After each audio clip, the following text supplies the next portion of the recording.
Upon filming and editing my former Tottenham player ratings, I forgot two people.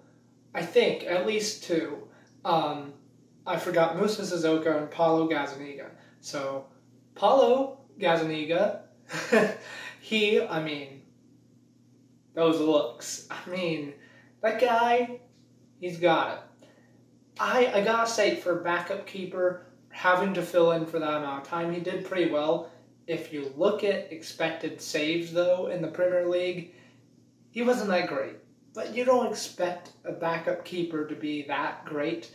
He's great at distribution, we all know that. Not world class or anything, but better than Hugo. I think he was serviceable, but, again, not going to replace Hugo. So, 5 out of 10 for Paulo Gazzaniga.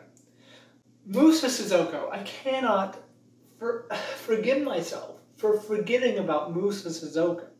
Moussa is great. The GOAT. When we lost him, it was really, really noticeable. And, he's just a powerhouse, isn't he? Our most physical... I think he's probably the most physically fit player in the squad, which sucks that he got his injury. But, yeah, I love Moussa Sissoko. He's really had a redeeming run in his career. He hasn't been our best midfielder this year, but he's been serviceable. I would give him a 6 out of 10.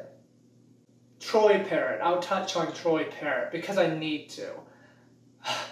Troy was... I know that it's a weird thing. It's a weird thing to discuss young prospects like this because everyone develops differently. And I totally want him to be on Mason Greenwood and just shoving it into the first team and let him get those minutes. But he may not have the discipline yet. This is all just speculation. Maybe he's extremely disciplined like Harry Kane and he's going to improve so much over time. Or maybe he's just a raw talent that hasn't got that discipline yet, which is why Mourinho has not been playing him. I want to see a lot more from him next year. I want to see him on the field next year. I can't give him a rating. I love Troy Parrott, though. Every time I've seen him come on, he does bring an energy to the game. And in preseason, he was great. So I really hope he turns up. He's still very, very young.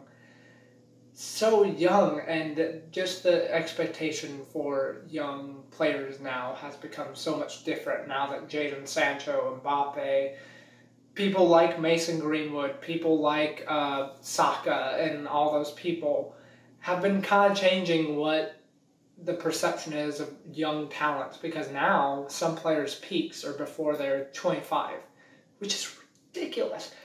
Anyways, I want to see more of Troy Parrott. I thought I'd touch on that. Coco. I forgot about Erik Lamela. I'm so sorry, Erik. Again, started off the season brilliantly, got injured, took a little bit of time to get back up to speed. Then when we needed him most, when Kane was gone and when Son was gone and stuff, he did turn up a little bit.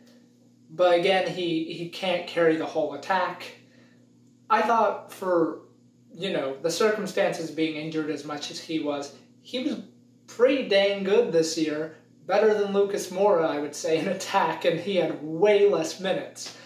So, yeah, and he was playmaking, filling in for roles that he normally doesn't fill in for. He played striker for a second.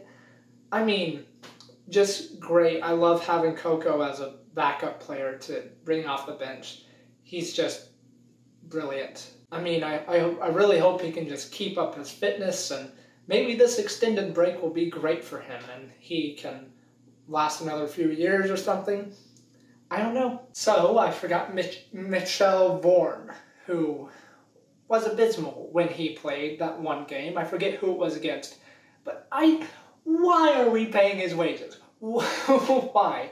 At the time it looked like a reasonable thing to bring him back when Lloris got injured and we need a third choice keeper, but ideally you should have a youth player there like Whiteman or Austin, but nope.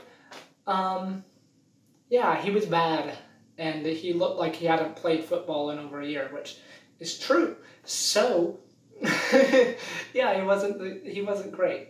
I would say 3 out of 10 for Mitchell Vaughan. He's probably great in the locker room and great for morale and stuff, but does not have a place in our team. Sorry. Ryan Sessegnon. Forgot about him. I don't know how, but Ryan Sessegnon. He is very promising. He was not the greatest this year. We played him in a variety of positions, and for that reason, he was kind of iffy in multiple positions because he wasn't really sure of his role, which is understandable. He doesn't take on his man that much. He's very, very skillful. He has great technical ability as far as I can tell.